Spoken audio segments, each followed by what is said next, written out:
E aqui tem uma questão que é interessante. A gente tem que entender, claro, o ambiente patriarcal que essa lei está inserida. Por quê?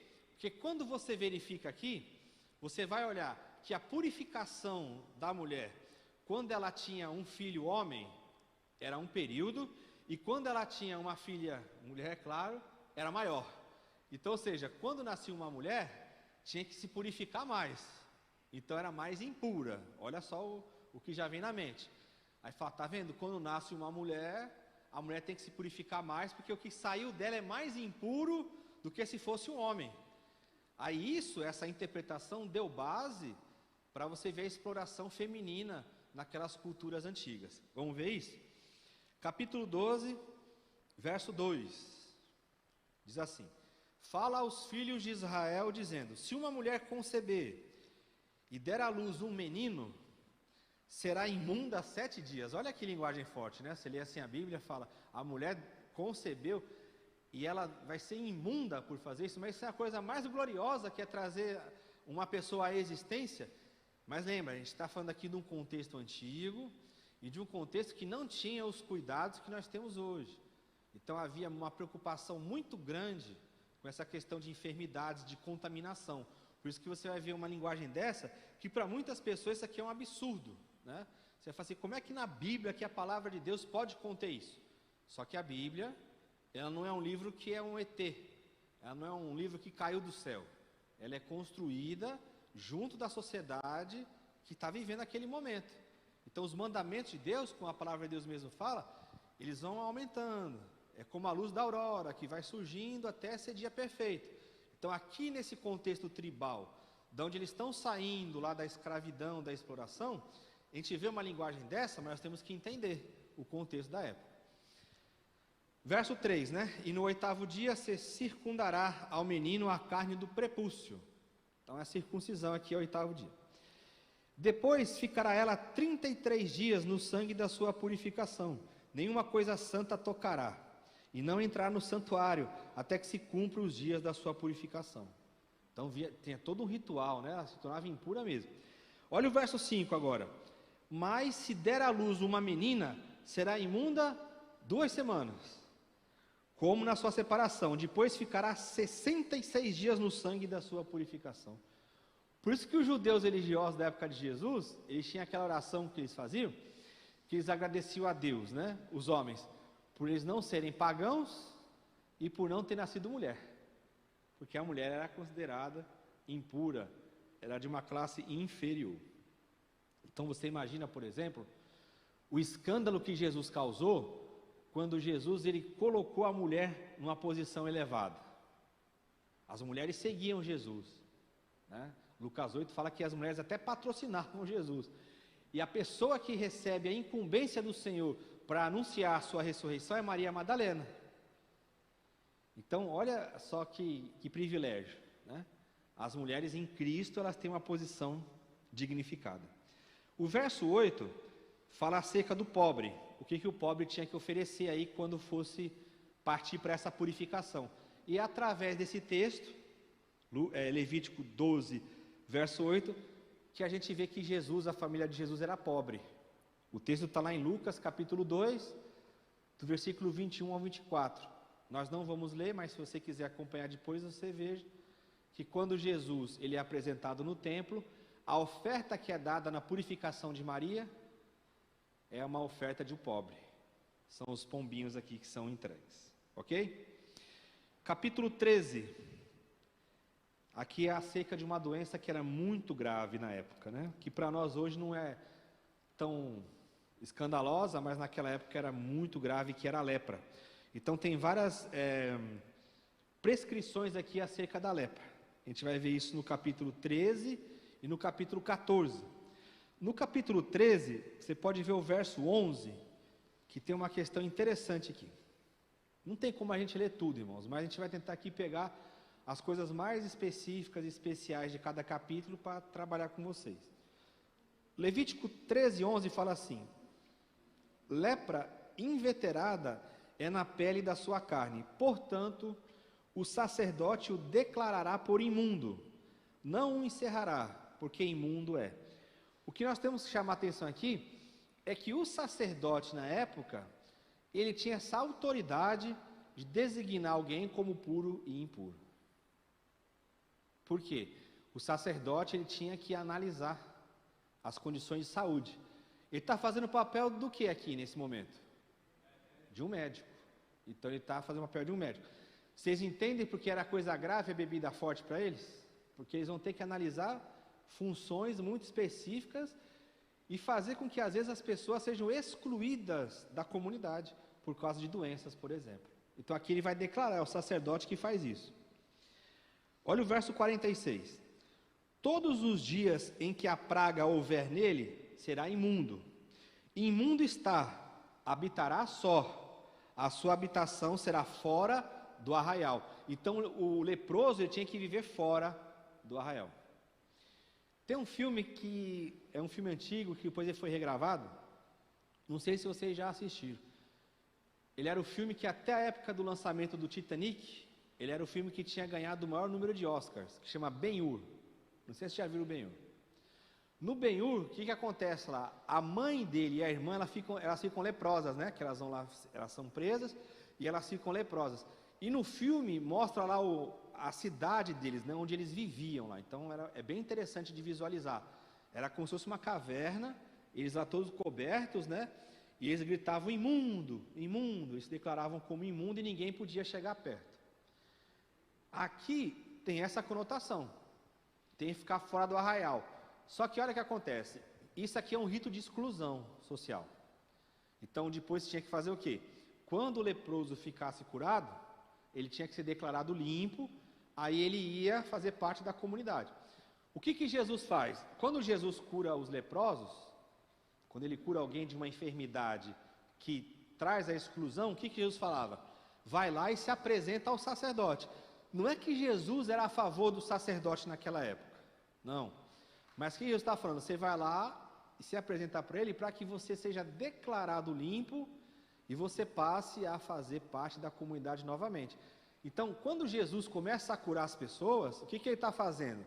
Além do alívio físico, de tirar as enfermidades, ele está reconduzindo essas pessoas para a sua convivência.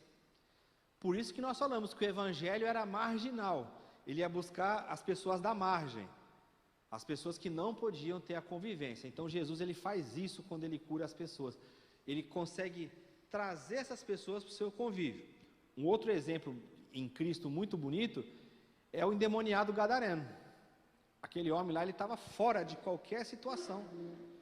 As pessoas tinham medo de chegar perto dele, porque ele era um homem totalmente possuído por demônios, né?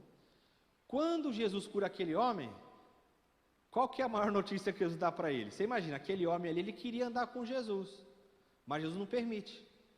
Ele fala assim, você vai lá e volta lá para sua família, e você declara lá na sua casa, quão grandes coisas fez o Senhor.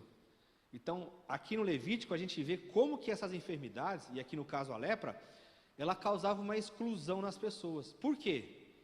Porque havia o medo da contaminação. Só que, ao invés de ser um assunto equilibrado, o pessoal começava a tomar isso aqui ao pé da letra de uma maneira tão forte, que começava a excluir as pessoas, e tinham aquelas pessoas como amaldiçoadas por Deus.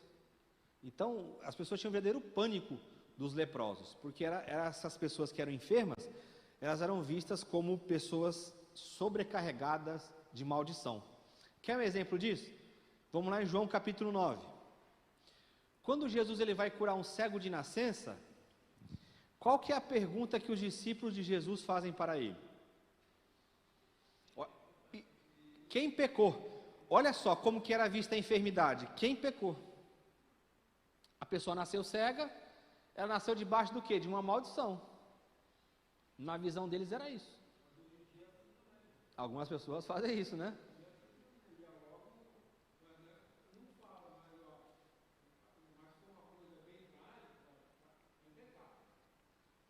Exato. Exato. Aí qual que é a resposta de Jesus?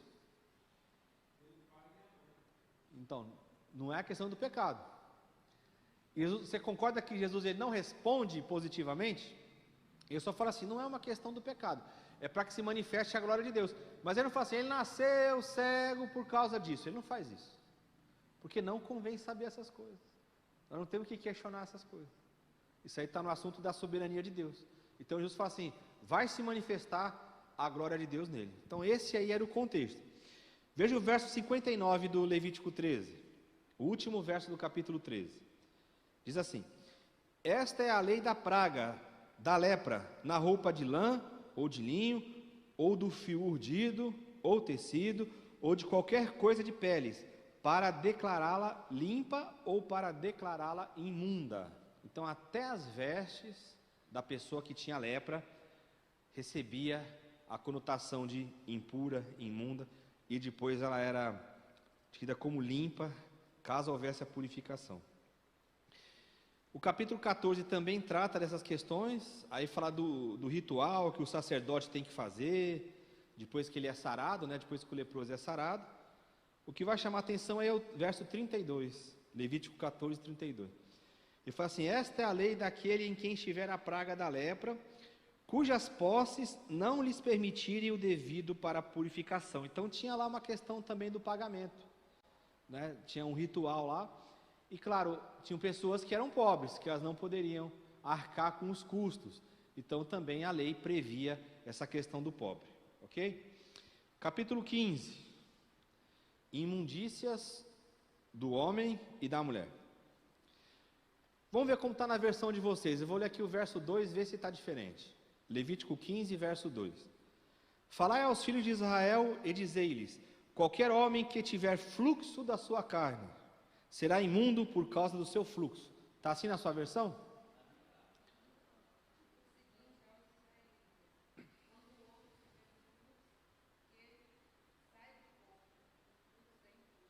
O que é esse fluxo aí? Qual o nome que nós damos hoje para ele?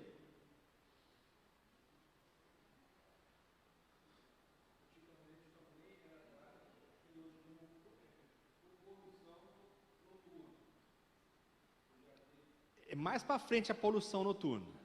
E vai falar disso aí também. Mas como que é o nome que dá para esse fluxo que sai da pessoa? Oi? Não tem a ver. Não, esse aí é depois. Não é no pênis esse aí. Esse é fluxo que sai da pessoa. Pode ser pelo pênis, mas não é sêmen.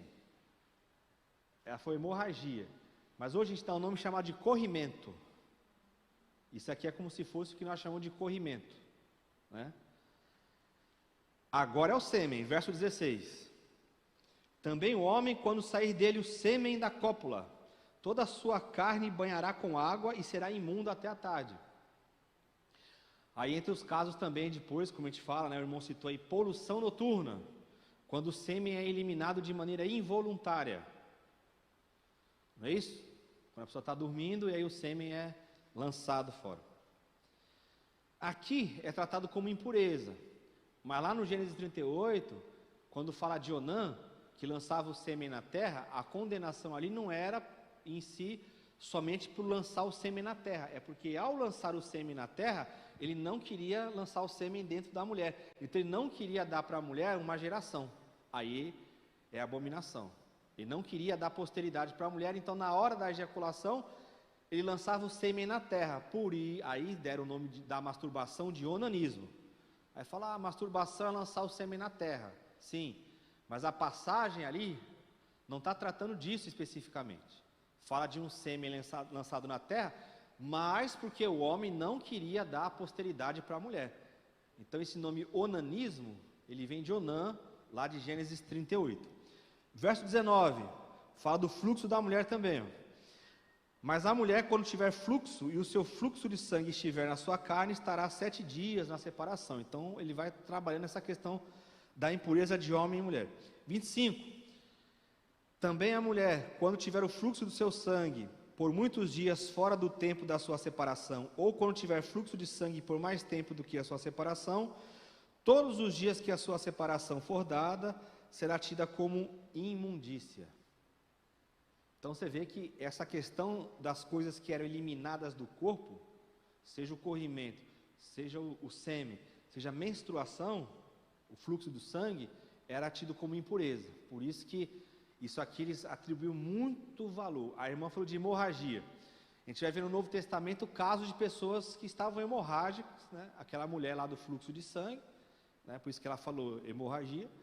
E aí o que acontece? Aquela mulher toca em Jesus. Quando ela toca em Jesus, o que acontece? Ela é curada. Ah, olha aí. Ela se tornou pura. E Jesus, pela lei, ele se torna impuro. Aí o que Jesus tem que fazer? Se afastar das pessoas. Chocou vocês ou não isso aqui? Eu estou citando a lei. Jesus, ele viveu debaixo da lei. Aí o texto fala, é porque a gente fala assim, Jesus é como se fosse uma áurea, assim. Ele era um homem debaixo da lei. Só que você percebe que como ele quebra a lei em favor do bem do homem, esse era o conflito que Jesus tinha com a lei, para os religiosos. Porque o religioso, por exemplo, a parábola do bom samaritano. Por que ele não toca lá no homem? Porque ele está meio morto. Então ele fala assim, eu vou cumprir a lei. A lei fala que eu não posso, o sacerdote jamais podia tocar em coisa morta. Aí ele fala assim, aquele homem está meio morto, eu não posso tocar porque a lei me impede. Olha a lei aí. Só que o Jesus, ele traz a essência da lei, que é além da prescrição. Por isso que é perigoso a gente ficar na literalidade da lei. Já falei, tem pessoas hoje que elas matam o outro usando a Bíblia. Já viu? A pessoa que vai pregar e fala, a Bíblia fala isso. E se ele mata as pessoas na Bíblia, como fizeram com Jesus. Fala assim, ó, a lei manda matar. O que você vai fazer? Então isso é perigoso. Aqui é isso. Pela lei, quando ela toca em Jesus não pode ser tocado por uma pessoa impura. Jesus tocava leproso. Imagina, o leproso está com a lepra, aquela lepra ali tem que estar afastada. Aí Jesus ia lá e curava leproso. O pessoal fazia o quê? É impuro. Aqui que o texto vai dizer que Jesus, quando curava essas pessoas, ele se retirava, ia para um local deserto. Aí o que a gente faz? Ele ia para o local deserto para orar. Com certeza ele orava lá. Mas o texto está mostrando o quê? Que Jesus não podia ficar lá na comunidade porque as pessoas tinham ele como impuro. Por que eles questionavam tanto Jesus acerca dos ritos de purificação? Por que seus discípulos não lavam as mãos antes de comer? Por que eles estão fazendo essa crítica? Porque eles sabem que Jesus andava com um povo enfermo. Jesus andava com um povo miserável, com um povo que era marginal. Então Jesus tinha que se purificar segundo a tradição deles. Porque a purificação para eles, o que era mais importante? Era a purificação externa. Aí Jesus vai aonde? Ele fala, o problema não é o externo. Ele estava aqui na letra da lei, batia nisso aqui. Lá no templo eles separavam todo mundo. Porque falavam assim, nós estamos cumprindo a lei. Vocês são impuros. O Pedro mesmo, discípulo de Jesus, na visão ele fala, não vou tocar essa coisa impura. Porque na mente deles ficou uma religião de pureza e impureza. Mas Jesus não veio para fazer isso. Ele veio para mostrar a essência.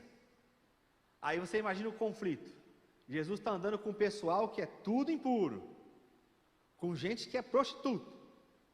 Imagina, a prostituta vai estar aqui no texto.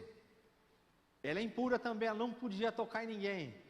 Aí quando Jesus está na casa do fariseu, a mulher toca em Jesus. O que o fariseu pensa? O texto relata que Jesus sondou o coração dele. E fala, se esse homem fosse profeta, ele ia saber quem tocou ele. Por que ele está falando isso? Porque na mente dele ele está falando assim, esse homem agora se tornou impuro. Aí eles falam assim, não. Mas está na lei. Você vê como que essa questão de estar na lei e a prática de Jesus deu problema naquela época e dá problema até hoje? Dá problema até hoje. O outro exemplo, é perfeito, tocou no morto, está impuro. Tocou lá no caixão, no esquife, lá está morto. Ele escandalizou ali o pessoal. Como é que ele vai tocar num rapaz que está morto? Está seguindo lá as duas caravanas, né? Tem gente que prega isso, as duas caravanas. A caravana da vida, Jesus andando, e a caravana da morte. As duas caravanas se encontram. Aí Jesus vai lá e toca no morto. Está impuro.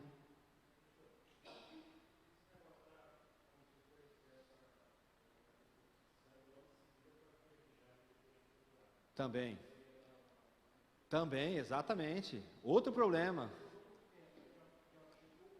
Isso, exato. Exatamente. Aquele caminho, aí ele não pode voltar para lá. Aí ele vai começar a curar o quê? Os estrangeiros ali. Exatamente. Para eles ele estava impuro. Isso mesmo.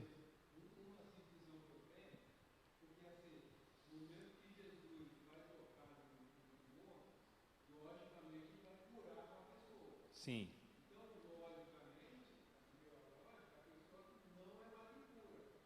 A pessoa que recebe. Isso. Isso. Não, mas olha só. A gente não deve imaginar Jesus como um superstar diferente das pessoas lá. O fato dele curar a pessoa e tocar, isso não faz com que Jesus não assuma o que está debaixo da lei. O problema é a interpretação que se dá. Vou voltar aquele exemplo aqui que sempre escandaliza as pessoas. Mentir é errado ou é certo? É errado. Mas quando você mente para salvar uma vida, tem exemplo na Bíblia de que Deus aprovou ou não? As parteiras. Quem mais? Oi? Raabe. Aí você fala, então por isso eu vou mentir. Não. Então a gente tem que ter o cuidado para não ficar nem no extremo e nem outro. Jesus, ele tocava mesmo onde não era para tocar. Mas qual que é o princípio que está lá? Qual que é o maior princípio que existe para Deus? A vida. Tudo que é contra a vida é contra Deus. Porque Cristo é a vida. Então, eles ficavam na letra da lei. Volto a dizer, pegaram uma mulher lá, numa situação errada. Levaram para Jesus. E o que saiu da boca deles? Condenação em função da lei. O que está acontecendo lá? Eles estão lendo a lei. E ele lança para Jesus. Por que Jesus sempre pergunta para eles? O que está escrito e como você interpreta.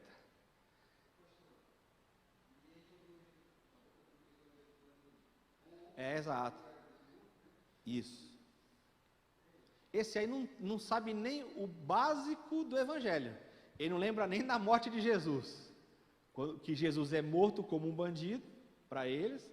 E ele oferece a salvação ali para alguém que está morrendo naquela situação.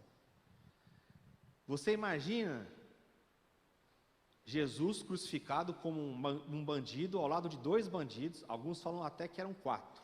Tem uma discussão sobre isso. Quantas pessoas tinham lá? Enfim, não vou entrar nisso aí, mas na internet vocês encontram lá. Você imagina a família que está ali embaixo, vendo eles serem crucificados? E vamos supor que ali não é ladrão, a palavra é bandido. Vamos supor que um bandido daquele tenha matado o filho de uma mulher. Aí aquela mulher está olhando lá, está falando assim, a justiça foi feita. Que meu filho morreu, olho por olho, dente por dente. Matou, morte. Aí você imagina aquela mulher contemplando, se fosse possível ali, ouvir a conversa, e Jesus falar assim, hoje estarás comigo no paraíso. O que aquela mulher ia falar para Jesus? Não é? Tem uma série na Netflix sobre um assassino em série nos Estados Unidos. Não sei se vocês viram isso aí. Jeffrey Dahmer, era o canibal. O homem comeu 17 pessoas. Aí ele ouve lá um sermão lá, tal. Então a gente não sabe se ele se converteu ou não, mas ele pede para ser batizado. Aí qual que é o contraste que o autor lá colocou? É interessante. Porque ele pega assim o cara que era o canibal, todo mundo queria que ele morresse, mas lá não tinha pena de morte naquele estado. Ele vai morrer porque um cristão lá dentro vai matar ele. Um preso que é cristão, ele fala que Deus mandou ele vingar a morte das pessoas, ele vai lá e mata o rapaz. Mas o filme coloca, a série coloca um contraste bem interessante, porque ela coloca o canibal se arrependendo, lá, sendo batizado, e uma mulher, que foi a mulher que batalhou para que ele fosse preso, e ela tinha razão, ela era a vizinha dele, ela falava com a polícia não valorizava porque ela era negra, e ele era loiro. Essa mulher era cristã, e ela vai lá no reverendo, e fala assim para ele, eu não consigo perdoar ele, eu quero que ele morra. Olha que contraste interessante, um cristão que não consegue perdoar, e o canibal que ele ouve um sermão lá, ele acredita na mensagem. Olha que contraste interessante. Só que para muitas pessoas, esse homem ele não tem acesso à salvação porque ele fez muitos crimes. Sabe por que a gente imagina isso? Porque é um crime brutal você ser um canibal. Só que a gente não consegue avaliar quão mal nós somos. Porque se nós não fôssemos maus, Jesus não precisava ter morrido naquela cruz. O que matou Jesus lá foram os meus pecados. Então, quando eu chego com um discurso desse, bandido bom, bandido morto, é porque eu não consigo me enxergar que eu mereço também morrer.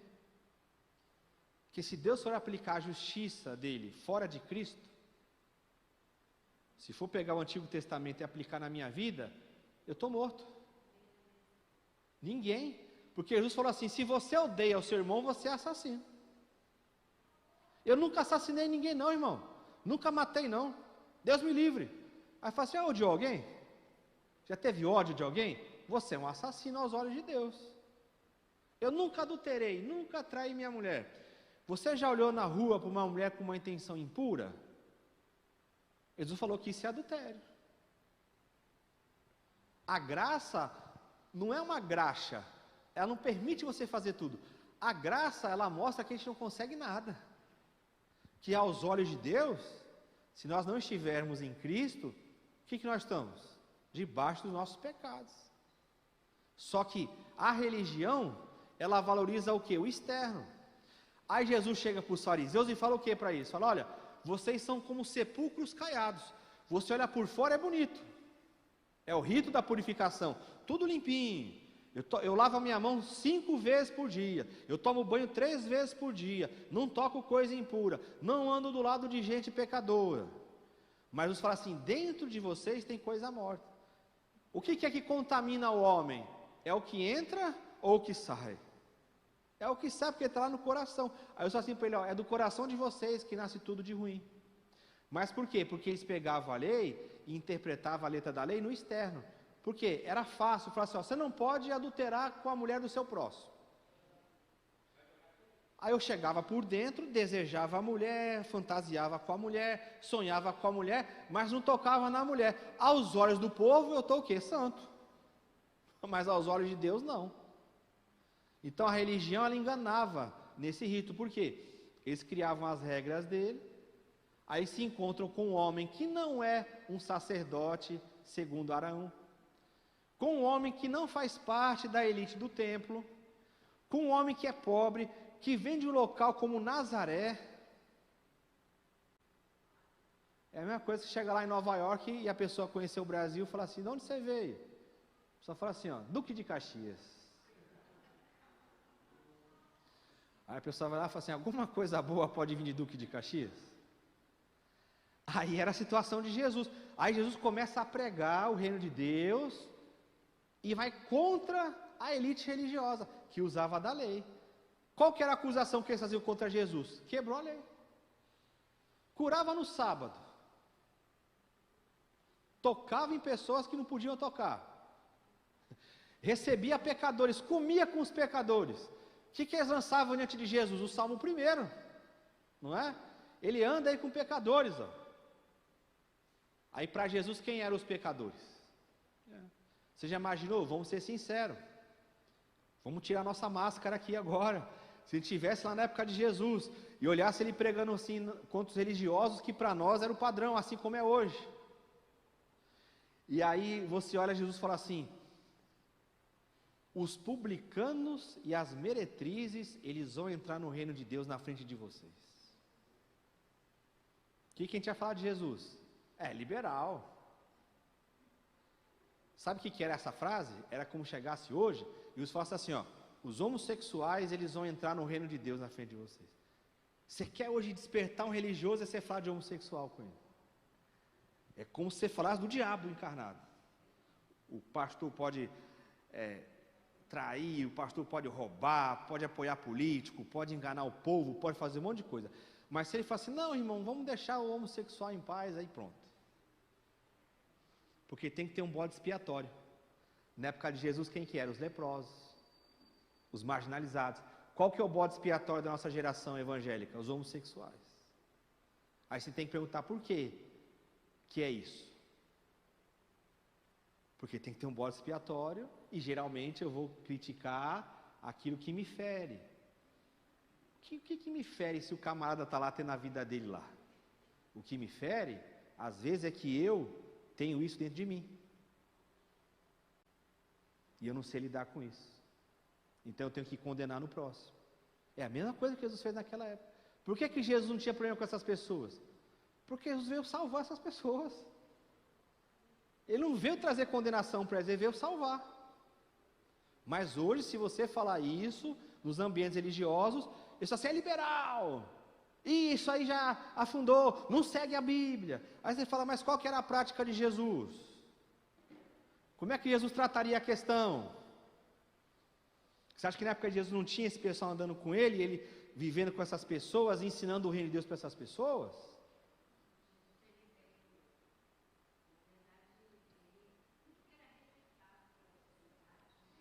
Era o povo dele, exatamente.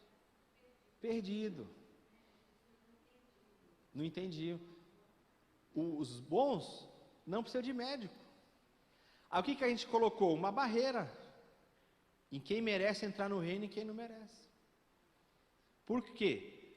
Porque é o mesmo padrão. Eu pego aqui a lei e trago para a minha realidade e começo a interpretar e colocar as pessoas para fora. Os religiosos olhavam a Jesus e falavam, esse homem está fora. Esse homem é maldito. Esse assim, ele foi contra Moisés. Lembra quando Jesus vai tratar do divórcio? Aí Jesus fala assim, no princípio. Aí eles jogam o que contra Jesus? Moisés. É a lei sempre. Você quer ir para um debate, é a lei. Aí fala assim, mas Moisés permitiu. Aí fala assim, mas por causa da dureza do coração de vocês, onde que está o problema? Na dureza do coração é sempre isso.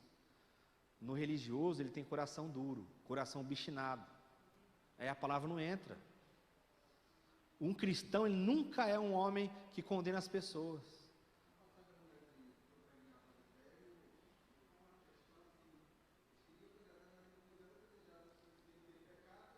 Isso. Se fosse então, o único que não tinha ali, quem era? Era Jesus. Por quê?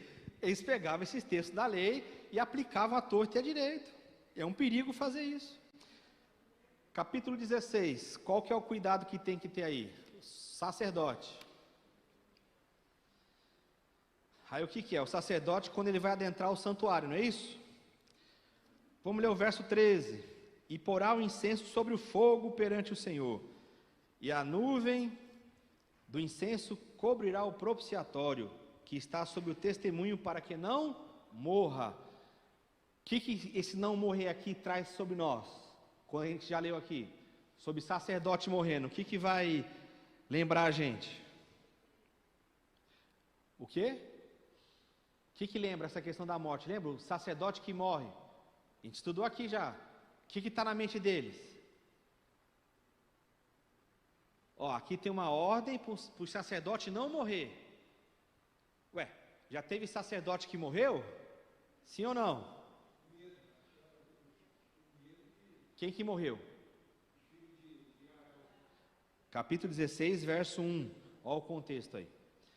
E falou o Senhor a Moisés, depois da morte dos 2 filhos de Arão, que morreram quando se chegaram diante do Senhor. Então o contexto aqui é aquele que a gente já viu. Agora está dando mandamentos para que o sacerdote não morra.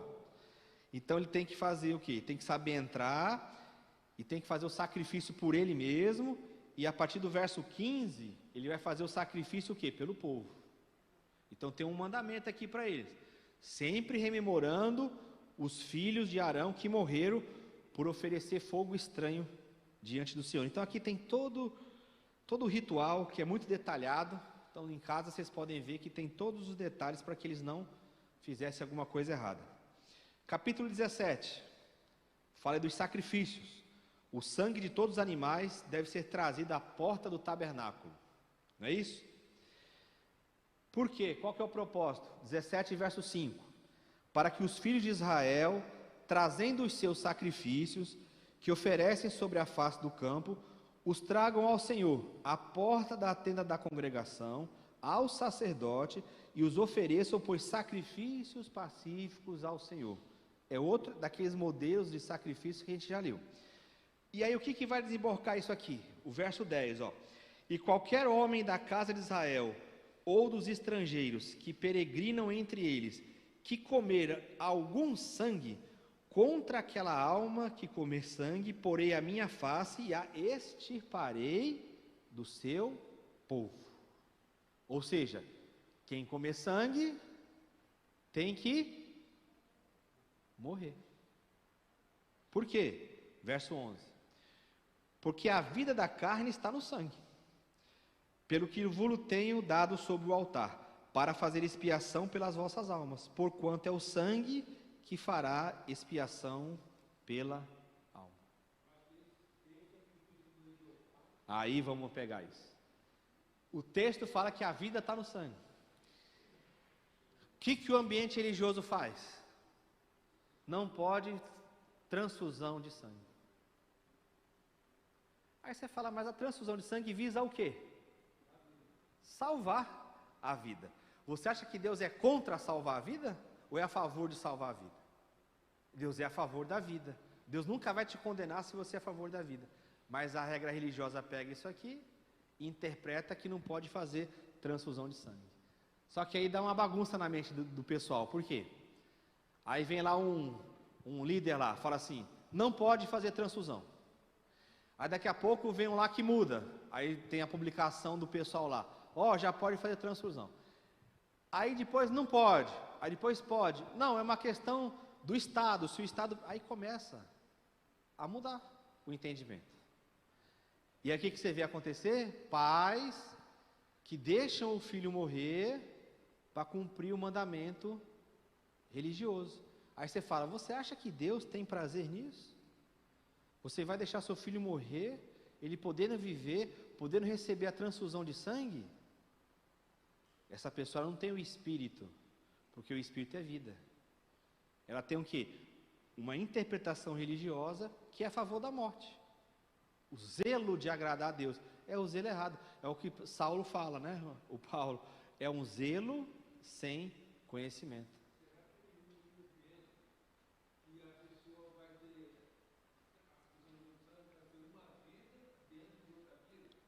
Exato. Mas nos ambientes religiosos não tem espaço para o que o senhor falou, pensar. Você não pode pensar, você tem que cumprir. Você não tem liberdade de questionar. Ambiente religioso não se questiona. O que o ambiente religioso prega? O camarada que está falando lá, ele é ungido do Senhor. Se você falar alguma coisa contra ele, se você questionar, você está morto. Você está levantando contra Deus. Então aí... Mas o camarada está fazendo algo errado. Não, é entre ele e Deus. Então é um habeas corpus que o cara pode fazer tudo. Por quê? Ele é ungido do Senhor. Não tocarás no ungido do Senhor. Pega o texto lá, que era de morte, e interpreta errado. Então você não pode questionar. Você vai falar assim, irmão, isso que você está falando está com base em que é isso aí, irmão? Por que muita gente teve problema com as investigações que eram feitas no ambiente religioso? Porque geralmente as meninas que eram estupradas, elas falavam com seus pais. O que os pais falavam? Não, é coisa da sua cabeça. Por quê? O homem lá é ungido de Deus. Por que ele é ungido de Deus? Porque está pregando lá e Deus está salvando, e Deus está curando, e Deus está fazendo um milagre, e tem a coisa da sua cabeça. Aí você imagina uma criança chegar nos pais e falar isso, e aí vê os pais indo contra a criança a favor do molestador, e ela tem que ver aquele molestador todo domingo pregando a mensagem lá em cima. Isso que a religião faz com as pessoas. Porque você não pode pensar. Não pode, você tem que seguir cegamente, porque Deus abençoa quem é obediente, e se o homem falou é de Deus, e se ele tiver errado, Deus vai cobrar dele. Então você não tem que falar nada, porque ele é o profeta, ele é o apóstolo, ele é o santo, ele é o suprassumo, ele fala com Deus e acabou. O camarada chega num domingo de manhã na igreja e fala assim, irmão, eu estive orando essa madrugada, Deus mandou eu consagrar a irmã pastora. Quem é que vai questionar o homem? Ele está falando que ele está falando com Deus. Eu falei com Deus e acabou. É de Deus. Botaram um sumo sacerdote no Novo Testamento. Sendo que na igreja todos nós somos sacerdotes. Não tem um pastor, presidente, que ele manda em tudo. Isso é bobagem. Na igreja é o corpo de Cristo. Quem fala na igreja é o Espírito Santo. Não tem esse cargo, pastor ou presidente. Aí a pessoa fala assim, não, mas lá no Apocalipse está escrito assim, o anjo da igreja. Aí você fala, mas quem falou que o anjo da igreja ali é pastor? Só que a pessoa não pode ter esse questionamento, porque ela não foi trazida para o ambiente religioso para ela questionar. Ela foi trazida para obedecer. Porque quem está falando lá está falando pelo Espírito. Não pode.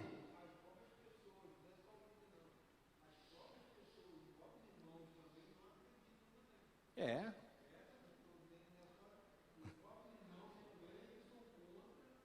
São.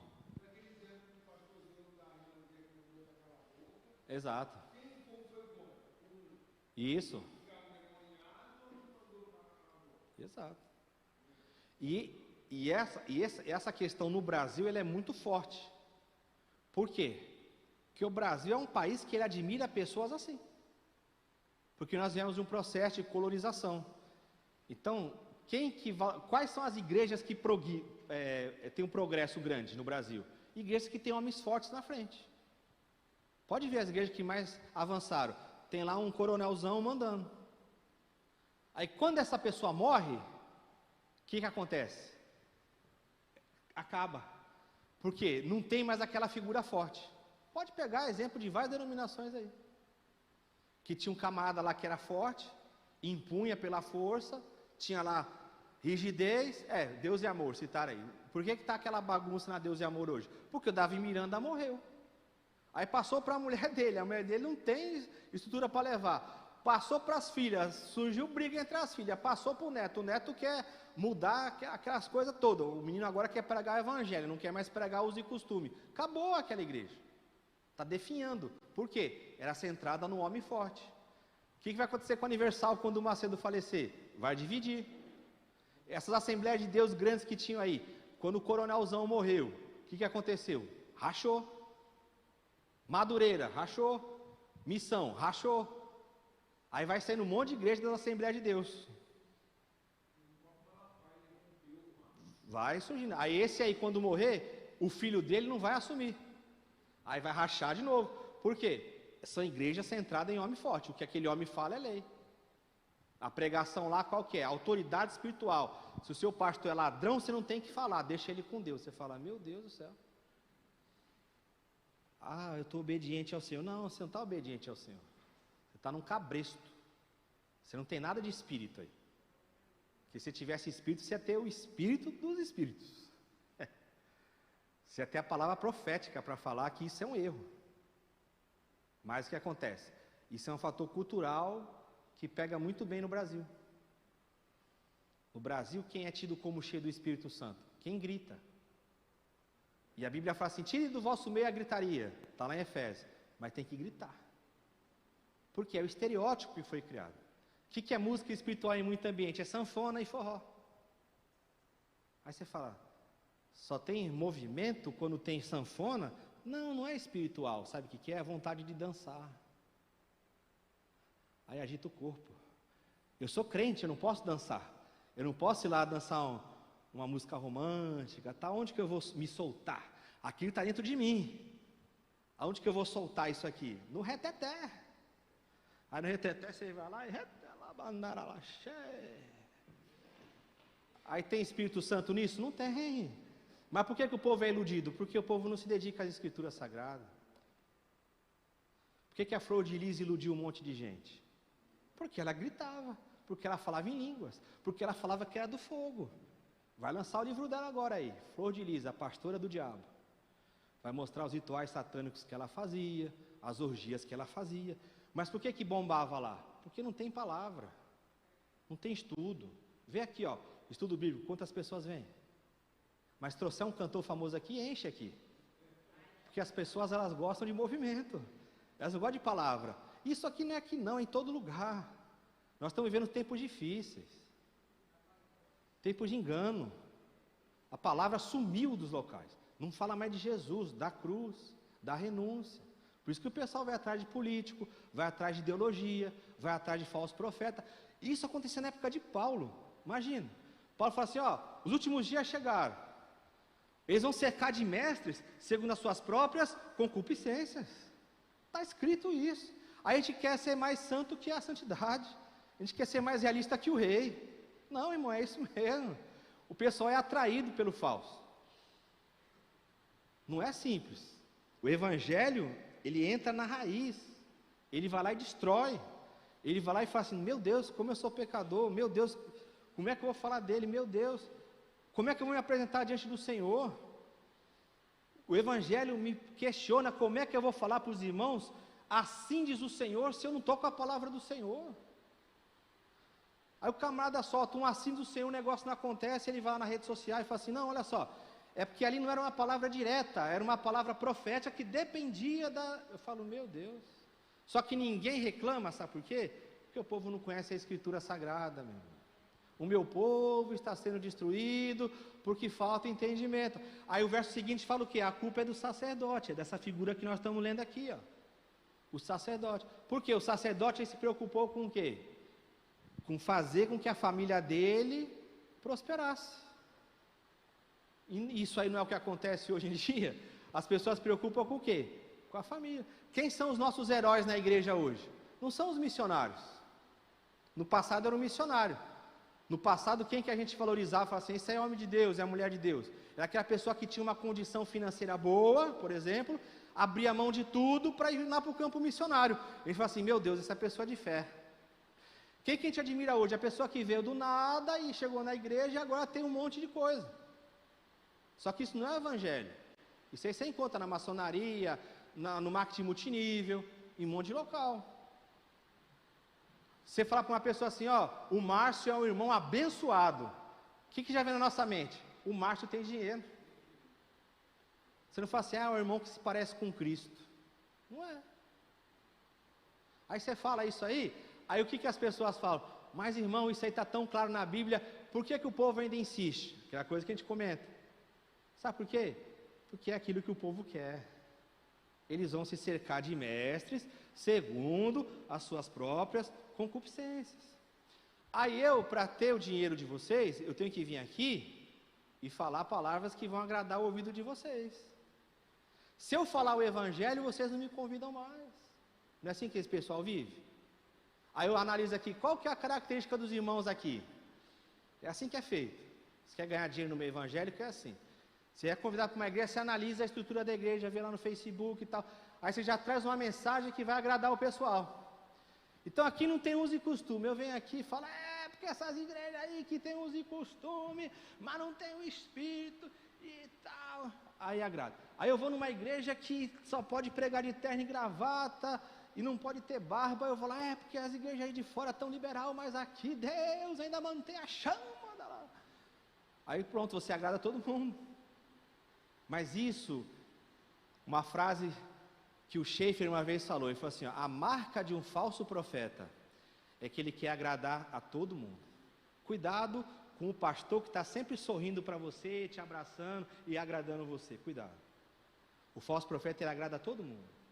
É o fanfarrão, pode fazer tudo.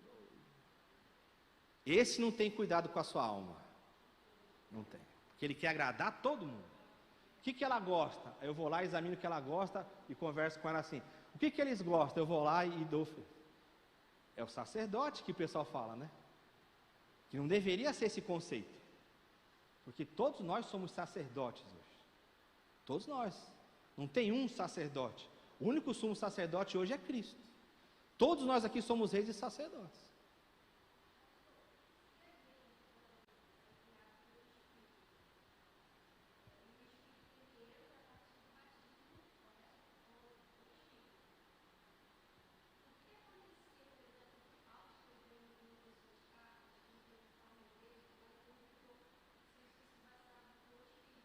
Uhum.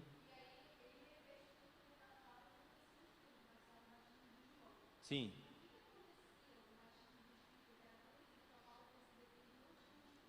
Sim. Ali é o Atos capítulo 19, a passagem que ela está falando. Veja aí. Quando Paulo ele chega lá em Éfeso, ele vai encontrar uns discípulos lá. E ali era o começo da igreja. Então assim, aqueles homens, eles seguiam a mensagem de João Batista, que apontava para Jesus, claro. mas eles mesmos não tinham tido ainda uma experiência com o Espírito. Lembrando que ali era o início da igreja. Então, Paulo está levando o evangelho para as terras distantes. Então, ele chega lá, encontra um certo número de 12, não é 12, mas aproximadamente 12. E eles perguntam, vocês conhecem o Espírito Santo? Em que vocês são batizados? Aí eles falam assim, nós nem ouvimos que haja Espírito Santo. Porque a mensagem que eles estão seguindo é a mensagem que vem através de João Batista, que vai encaminhar para o reino, para Jesus, mas ainda não é uma experiência salvífica no sentido que nós temos hoje do novo nascimento. Então ali foi necessário Paulo chegar, orar para eles, para que eles recebessem o Espírito. Então ali é tido como o início da igreja. Hoje, o que acontece? A pessoa não é cristã, vamos chamar assim, não nasceu de novo. Quando existe a pregação do Evangelho e o Espírito Santo convence, ela já se torna a habitação do Espírito ali. O batismo, vamos chamar assim de segunda bênção, é o revestimento de poder. Não é que ela recebe o Espírito ali, ela recebe o revestimento de poder do Espírito, que é o que nós pentecostais acreditamos. Tem os tradicionais que não acreditam que seja uma experiência após a salvação, eles acham que já é uma coisa só. E aí como é que o pentecostal ele diferencia isso? A maioria, do pentecostalismo conservador vai dizer que para você ter a certeza de que você foi batizado, revestido, é que você vai falar em línguas. Agora já tem um outro grupo que fala que não, que as línguas não são a evidência do batismo no Espírito, entende? Então ali, se você pegar o livro de Atos, tem 4 experiências dessa. Atos 2, que é no dia de Pentecostes, Atos 8, que é lá em Samaria, Atos 10 na casa de Cornélio e Atos 19 em Éfeso. São assim 4 grupos que recebem o Espírito Santo, porque era o início da igreja. Então hoje já é numa outra realidade.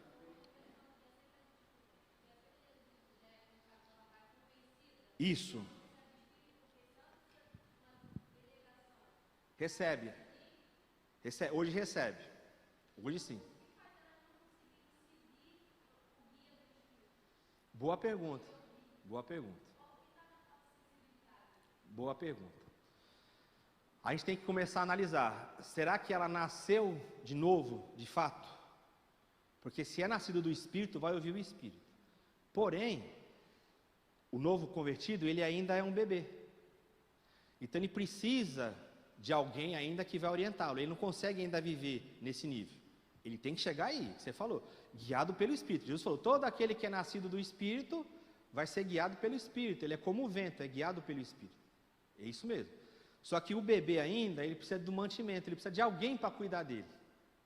Então, se um novo convertido faz um tropeço desse, você entende. O problema é que essa galera que está sendo iludida, é gente que você chega para ela e fala assim, eu tenho 30 anos de igreja. Aí essa pergunta sua, será que essa pessoa nasceu de novo mesmo? Ou ela só faz parte de um ambiente religioso? Qual que é a característica de alguém que é imaturo? Ele é levado em roda por vento de doutrina. Paulo fala sobre isso. Então, você vai falar assim, toda a igreja está sendo imatura? Não tem ninguém ali que está falando? Pode ser a minoria, concordo. Mas não tem ninguém.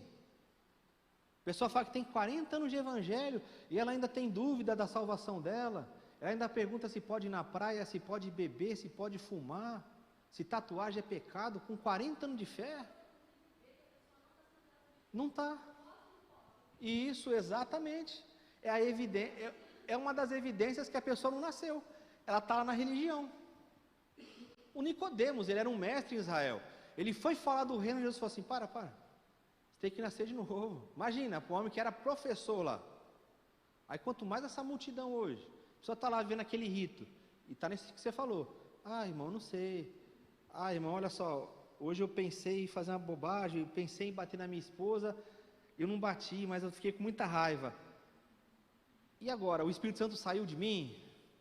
E se eu morrer agora, eu estou salvo? Você fala, ele está lá no fundamento, indo no raso. Tem exemplo disso novo? Isso. Por quê? Falta pessoas maduras. O que está acontecendo hoje? Para encher local de reunião. A pessoa se converte e já começa a pregar. Como é que a pessoa que não conhece nem Cristo vai estar ensinando as outras pessoas? Por isso que não sai o evangelho. Aí o que sai? Mensagem motivacional. Por quê? É o que a pessoa tem. Ela não tem maturidade em Cristo. Como é que ela vai aconselhar alguém e falar, não, irmão, resiste ao sofrimento? Fica firme no Senhor. Deus está moldando o seu caráter. O Espírito Santo está agindo em você assim, porque Ele quer levar você para uma dimensão maior em Cristo. Fica tranquilo, essa prova aí pode demorar até uns 10 anos, mas Deus vai formar Cristo em você. Como é que essa pessoa vai falar isso? Ela não tem isso. Paulo, para começar a pregar, 14 anos lá, ó, com o Senhor. Paulo, que foi chamado direto pelo Senhor. Aí você vê hoje, pessoa aí com 2 anos de fé já é pastor. Aí você fala, não está certo, não tá, aí é claro, não vai levar para Cristo. Isso é geral, né?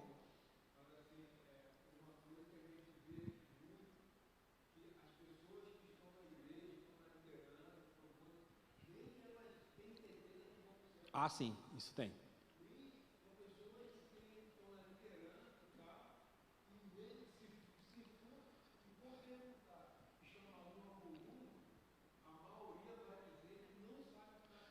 Eu, eu tive uma experiência dessa, pastor de uma igreja com muitos membros. Ele chegou para mim e falou assim, eu não tenho certeza se eu sou salvo. Eu falei assim, tem um fator positivo e um negativo aí. Eu falei para ele, o positivo é que o senhor foi sincero. Sincero. Qual que é o negativo? O senhor não deveria estar ensinando lá não. É.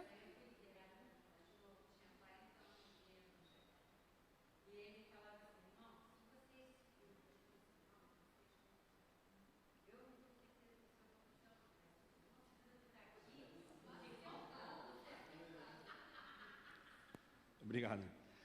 Pois é. Aí você imagina a mentalidade das pessoas.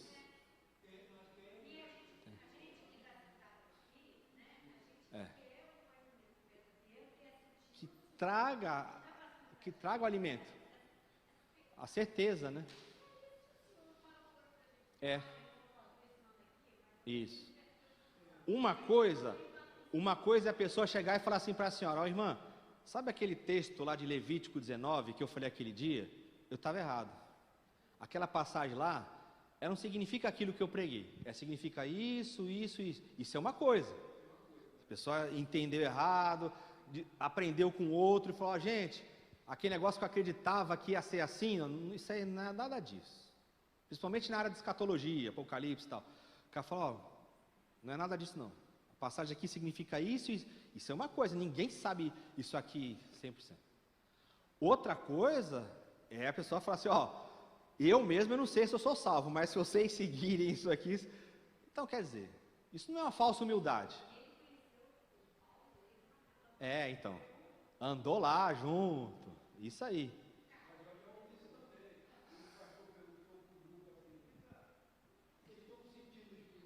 Uhum.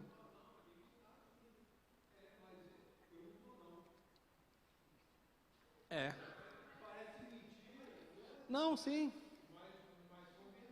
Mas, e ainda se ele falasse assim, ó, eu não estou sentindo porque a Bíblia fala que não tem nada a ver sentir, é uma coisa. Mas quando ele julga que o sentir é para ele o sinal da aprovação, aí é complicado.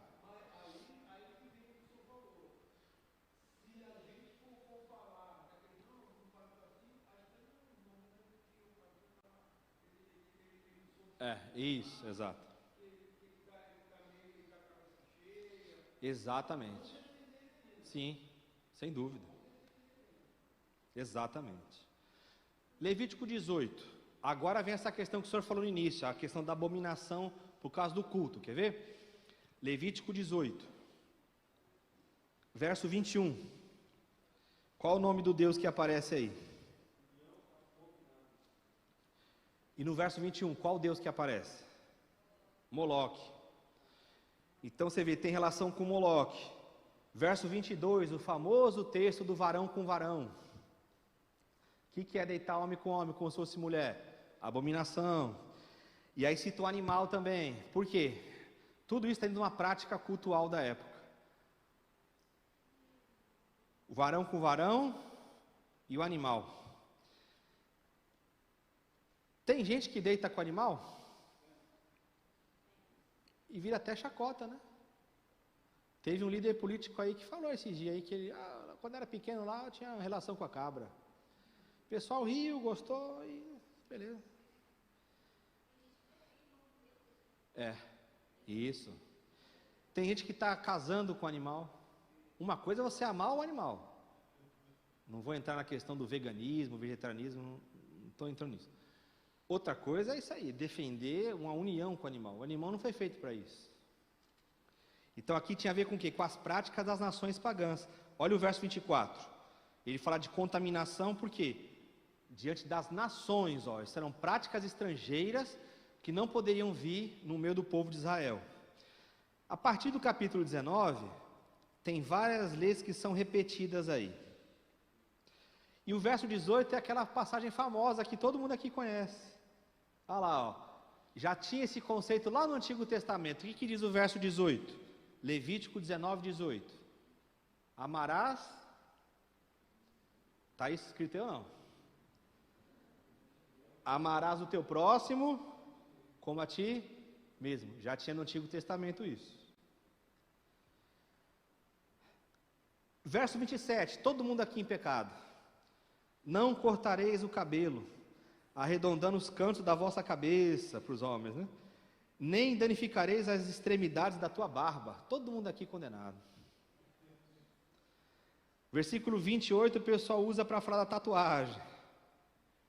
E de usar brinco. Dar golpe na pele, né? Comentar.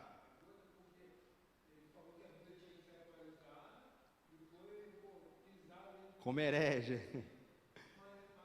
Não cumpre aqui. É. Ninguém faz mais. Não faz. Está matando a lei. Era um mandamento. Por que não faz? Por que esse aqui a gente seleciona e o outro a gente quer que as pessoas cumpram, né? Capítulo 20. O Moloque vai aparecer de novo aí no verso 2, tá vendo? Então aqui o que está dando a entender, qual que é o contexto? Tem a ver com prática cultual. Qual que é o conceito maior aqui da lei? É o verso 7, ó. Santificai-vos e sede santos, porque o Senhor é santo. O verso 8 fala que é o Senhor que santifica. Então o padrão da lei é isso. É mostrar a separação do povo, porque Deus é um Deus santo, que separou o povo de Israel das outras nações.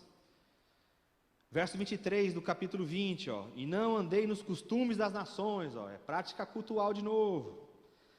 Verso 26. E ser-me-eis santos, porque eu, Senhor, sou santo e vos separei dos povos para seres meus. Então, o que é santo? Separado para uso exclusivo de Deus. Esse que é o conceito. Então, Deus está fazendo uma separação aqui dos costumes das nações. Aí fala, por que Deus é tão rigoroso? Porque os costumes das nações, eles trazem opressão para o povo. Deus, quando se apresenta como Deus aqui deles, Deus sempre fala, o Deus que livrou vocês da mão dos egípcios. É o Deus libertador. Então, essas práticas das nações, não é porque Deus é maldoso, é porque essas práticas elas vão induzir o quê? A morte, a exploração, ao jugo. Então, Deus não quer nada disso. Capítulo 21, lei acerca dos sacerdotes. Vamos trazer para cá como se sacerdote fosse pastor, tá bom? Não é. Mas vamos imaginar assim? Tá legal. O que tem que fazer com a filha do pastor? Vamos ver. Verso 9. E quando a filha de um sacerdote começar a se prostituir, profana a seu pai. O que tem que fazer? Queimar. Vamos queimar. Quem faz isso hoje? Ah, então... Mas está escrito na Bíblia. Amém ou não amém? Como diz Macedo. Tem que queimar ou não? Ah, não tem, né? Misericórdia, né? Está escrito aí. Como que tem que ser a mulher do sacerdote? Por isso que eles tinham um pânico de um grupo aí, quer ver? Levítico 21, verso 7. Não tomarão mulher ou... Como que está aí? Profana? Desonrada? Infama. Nem tomarão mulher repudiada. Ixi, olha só. Não pode prostituta, não pode mulher que já teve relação sexual e não pode divorciada. Sobrou quem? Para ele casar? Anormal, então as outras são anormais, hein? Sobrou. Então. Depende. Que tipo de novinha? A que for? Virgem. A que for virgem. Veja o verso 13: e ele tomará por esposa uma mulher na sua virgindade. Aí, tem que casar com mulher virgem. Olha o verso 14, ó. Aqui não presta, aqui o irmão falou, aqui não é normal, ó. Viúva, ou repudiada, ou desonrada, ou prostituta, estas não tomarás, mas virgem do seu povo tomará por mulher. Só mulher virgem para o sacerdote. As outras, ó, cai fora.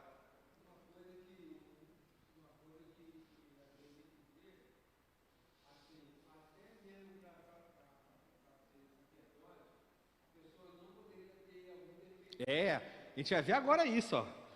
Isso que ele está falando, ó, o verso 18.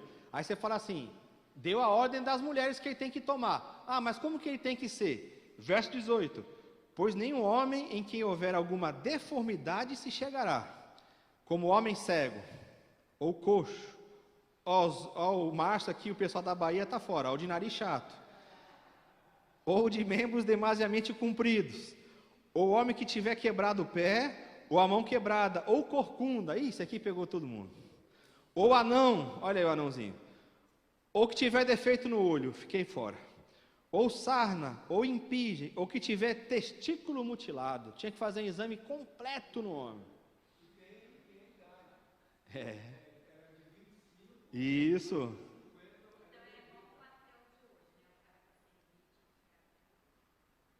Tinha que ser um.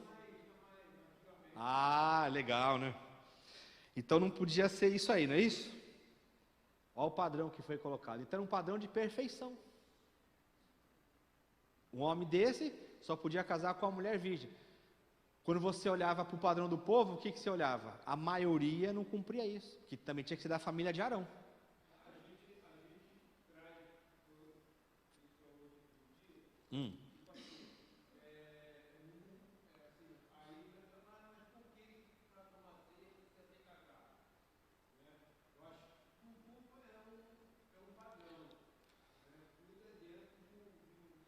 É polêmica, é polêmica.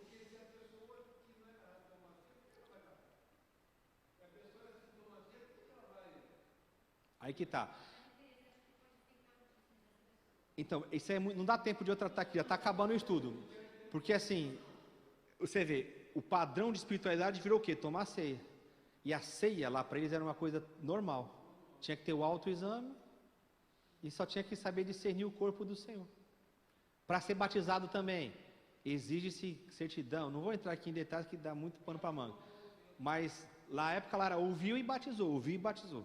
Aí a gente introduziu os regramentos.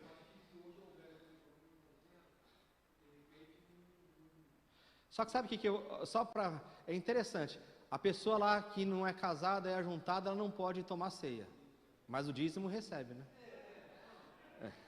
O dízimo pode dar. O dízimo pode.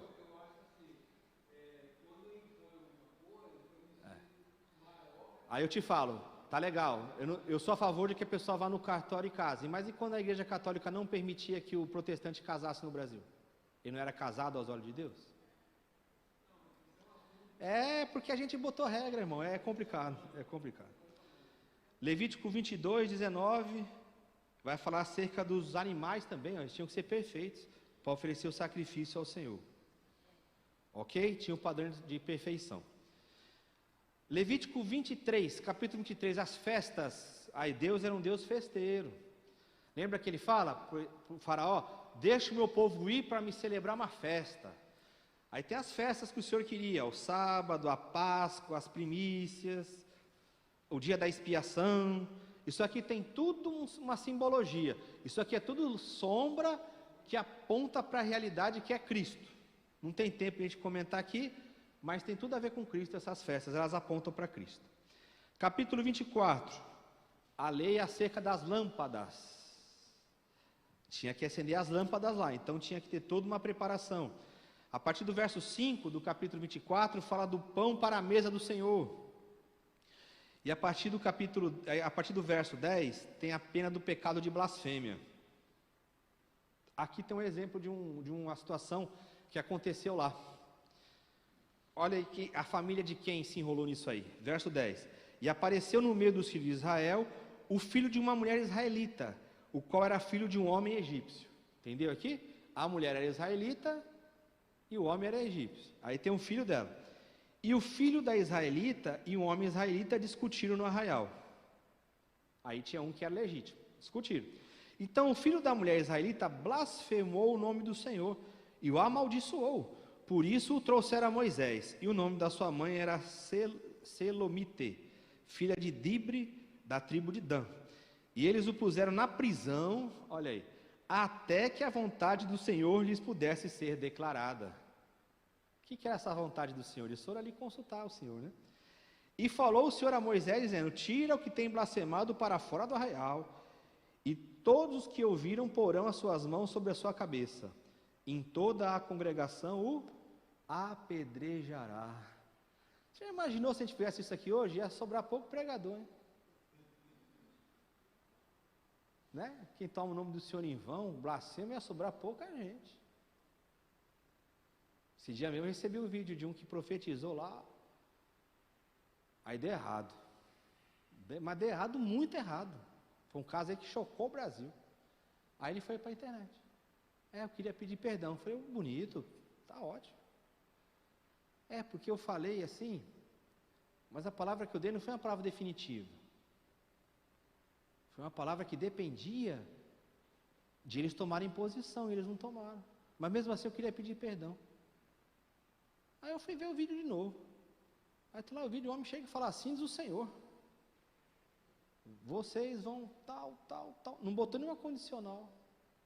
Se fosse na época do Antigo Testamento, o que tinha que fazer com ele? Pedra. Aí você fala assim: mas hoje está mais moleza então. Não está não. Porque quando um homem desse fala uma coisa dessa, antigamente era mais fácil. Porque você apedrejava, aí o assunto morria. Aí hoje, quando um homem desse fala, e ninguém na igreja se levanta para contestar, a morte, ela não vem só para ele, ela vem para a igreja. Às vezes a igreja toda está morta. Quer ver exemplo disso? Veja, Apocalipse 3, 1. Apocalipse 3, verso 1. Olha o que Jesus fala dessa igreja. É uma igreja que ela tem nome do quê? De que? Vives, mas está morta. Hoje é mais complicado, é mais duro. Porque se não houver a manifestação do Espírito, vai haver morte. Quando tem manifestação do Espírito, o que acontece? Lembra de Ananias e Safira? Eles fizeram aquele arranjo e chegaram diante de Pedro. Só que Pedro estava cheio do Espírito Santo. Aí o que Pedro fala? Por que vocês mentiram para o Espírito Santo? Aí eles morreram. Aí quando a gente não ouve mais a voz do Espírito, outras vozes começam a entrar. Aí vai causando o quê? Morte espiritual. Só que veja, é mais difícil mesmo. Por quê? Porque quando o falso profeta ele vem aqui, ele não vai falar assim para vocês: boa noite, eu quero falar do Evangelho segundo Allan Kardec. Mas fala: não serve esse Evangelho. Eu quero falar do Evangelho segundo a interpretação do Reverendo Moon. Aí fala: não pode. Eu quero falar aqui para vocês do Evangelho segundo a Ellen Goldwhite, a profetisa do Adventismo do sétimo dia. Mas fala: não serve. Não, ele não vem falar isso. Lembra da Jezabel? Ela ensinava ao povo. Você acha que ela ensinava assim: eu sou uma mulher que estou ensinando as profundezas de Satanás? Não é. O que é esse evangelho que é as profundezas de Satanás? Tem que olhar para Jesus.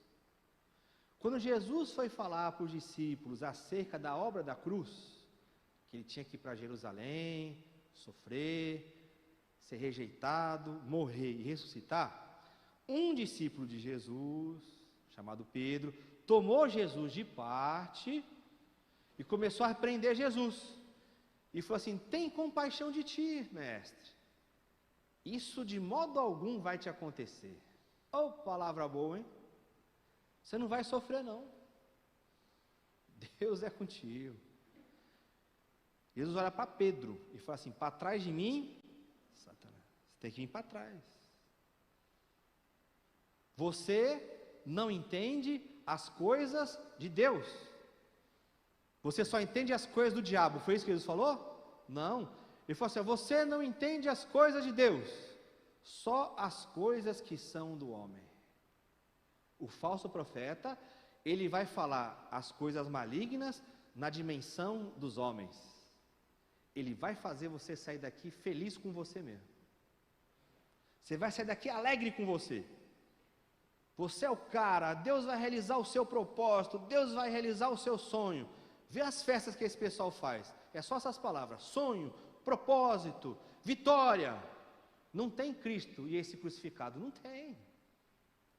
Aí a pessoa vai mergulhando nas profundezas de Satanás, porque ela sai do propósito de Deus, ela sai do Evangelho, ela sai da vontade do Senhor, ela se depara com um problema, ela não faz como Jesus: Pai, se possível passa de mim esse cálice, mas não seja feita a minha,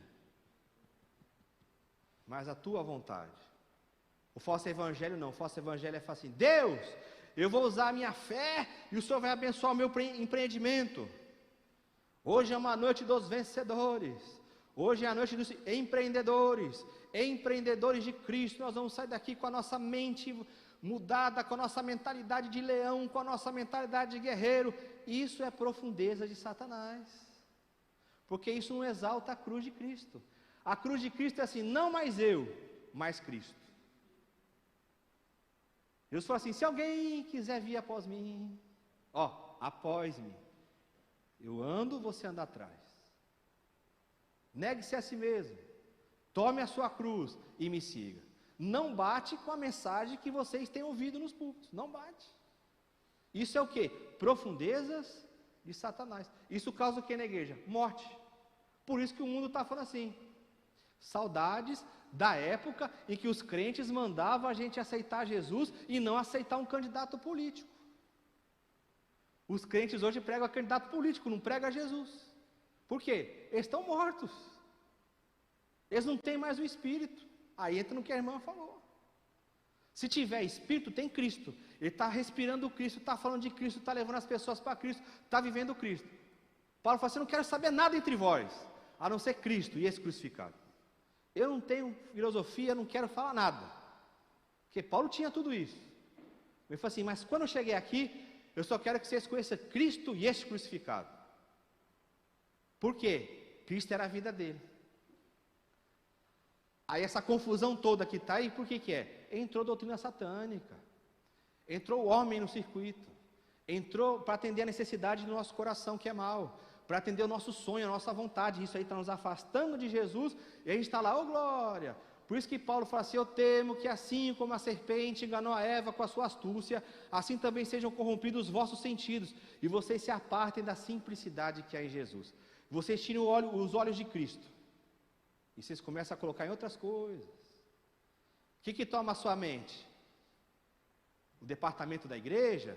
O congresso que a igreja vai fazer? O candidato que a igreja apoia? O terreno que a igreja quer comprar? Ou é Cristo que toma o seu coração?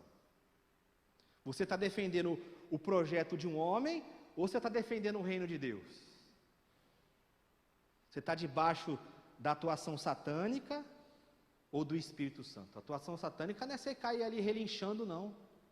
Essa é a mais fácil de ver. Quem dera que todo mundo caísse endemoniado, que aí você expulsava. Agora essa é da mente, que ela vai afastando sorrateiramente. Esse projeto aqui é para atender a igreja. Essa união aqui que a gente está fazendo é para trazer mais benefício para a nossa igreja. Esse movimento aqui, quem está se unindo, é para trazer mais pessoas para a igreja. Aí você fala: mas foi o Espírito Santo que mandou fazer? Foi Cristo que está encabeçando isso? Profundeza de Satanás. Não examine as coisas que são de Deus. Qual que era o problema que Paulo falou na igreja de Colossos? Não retém mais a cabeça. Não houve mais Cristo. Projetos. Você quer acabar com a maioria dos projetos que tem nas denominações? É só você fazer uma pergunta no início da reunião: pastor, reverendo, apóstolo, bispo, arcanjo, vice-deus. Foi Cristo que mandou o senhor fazer isso? Aí fala assim, foi. Aí você fala assim, mostra na Bíblia. Acabou a reunião. 25, o ano sabático. É o descanso. Por que tem que descansar a terra? Porque também tem que ajudar os mais necessitados. Então vai ter a questão da colheita para dar do resto para as pessoas e também lembrar que é o Senhor que cuida deles. Não precisa viver uma máquina de trabalhar. Até a terra tem que descansar. Capítulo 26, tem os mandamentos aí que falam acerca do sábado. Depois tem as promessas para os obedientes. Qual que é o intento das promessas? Capítulo 26, versículos 11, 12 e 13. Deus quer habitar no meio do povo. Por isso que ele dá essas promessas, que ele vai habitar no meio deles. Depois vem a advertência para os desobedientes. Mas no meio da desobediência, tem algo que pode mudar o juízo de Deus. Está no verso 42. Fala assim, também eu me lembrarei da minha aliança com Jacó. Por isso que lá no Antigo Testamento, eles sempre relembravam Deus da sua aliança. Porque Deus era um Deus que tinha esse compromisso com o povo. A aliança com Isaac, a aliança que fez com Abraão e da terra. Então, eles apelavam para essa aliança. Lembra, o próprio Moisés fez isso. Deus, lembra da aliança, Deus. Lembra, não é que Deus esqueceu, mas ele apelava para isso diante de Deus. Hoje a gente não precisa disso. Porque a nossa realidade com Deus é que nós somos filhos de Deus em Cristo Jesus. A nossa aliança é uma aliança superior. É a aliança no sangue de Jesus. Esse é o sangue da nova e eterna aliança. A aliança eterna. 27, que é o último capítulo, fala a questão dos votos especiais. Tinha a questão de avaliar a idade. De novo, o sacerdote é tido como aquele que sabe avaliar a idade das pessoas, verso 3. E no verso 29 fala da coisa que é consagrada para Deus, que não poderia ter o resgate. Por que ele fala de resgate? Porque tudo aquilo que você oferecia, você poderia resgatar. Até o dízimo, você poderia resgatar. Aí tinha que devolver 1/5. E dízimo não era dinheiro, hein? Depois a gente vai ver essa questão com calma. Vou chegar ao Deuteronômio. Mas as coisas que se oferecia ao Senhor, que era consagrada ao Senhor, que eram santíssimas, essa não poderia resgatar. Aí você fala hoje, e hoje a gente pode fazer voto? É uma questão que as pessoas sempre falam, né? Mas hoje a gente está numa aliança superior. Que coisa que a gente pode votar para Deus? Que voto que a gente pode fazer hoje, se toda a nossa vida está em Cristo? Já viu os votos que as pessoas fazem? É coisa absurda. É assim, Deus, se o Senhor me der tal coisa, eu vou ficar 1 mês sem comer chocolate. Eu não vou ver mais televisão. Aí você fala, tem uns votos que... eu vou dar um dinheiro para uma pessoa.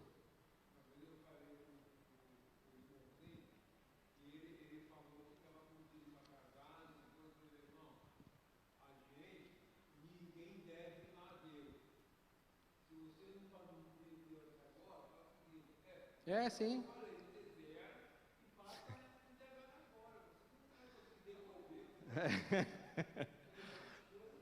Sim.